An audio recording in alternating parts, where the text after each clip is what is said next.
why don't you start off by telling us a little bit about how the idea for the guide came, and how it's developed over the last 10 years. Rio for Partiers started 10 years ago.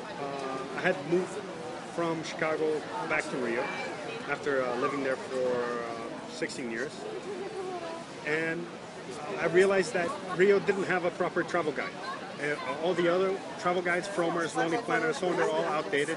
And back then, and and not only did it need an updated travel guide, but it also needed an easier to read, easier to consume travel guide. And currently, back then, all the existing travel guides were 300-page manuals that nobody had the patience to read. You'd spend 3 weeks reading something to enjoy 1 week in Rio.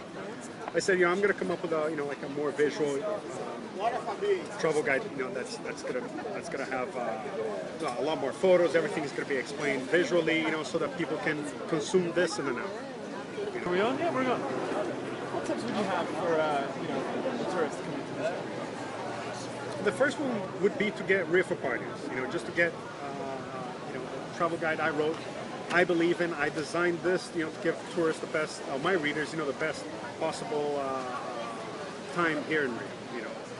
Everything in here, was is very consciously thought of, just so that foreigners, whether it's Americans or Europeans or anybody, arriving in Rio, they can hit the ground running, go do the best activities during the day, best activities during the night.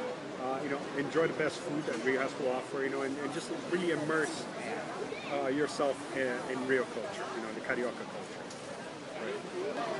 What part of your book are you most proud of?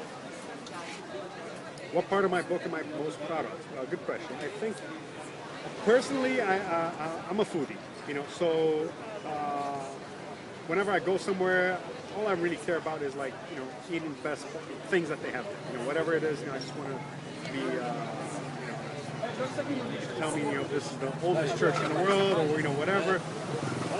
It's not as impressive to me as eating the best croissant in France, and this section is something that we did spend, quite a bit of time on over here in the book. It's this chapter called All the Stuff You Gotta Try.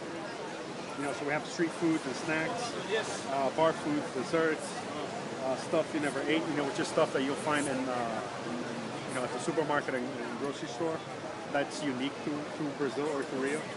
And everything you should drink, alcoholic or non, and fruits and juices, So I think this section is the one I'm most proud of. But at the same time, we do have a few innovations that I'm proud of as far as travel guide content goes, which is for instance the the nightlife. We take nightlife, divide it into every day of the week. So Sunday, what do we recommend for if you're in the mood for clubbing? We have clubbing, we have live music, we have street party. Street parties happen here every day of the week, year round. And then there's a chilling or relaxing, lounging option. So we do this for all nights of the week, and a lot of other travel guides have now started to pick up on this format. I guess it's just very practical. I think the other part of the travel guide that is very useful, to my readers, is the fact that you're going to spend $28 on the travel guide, right?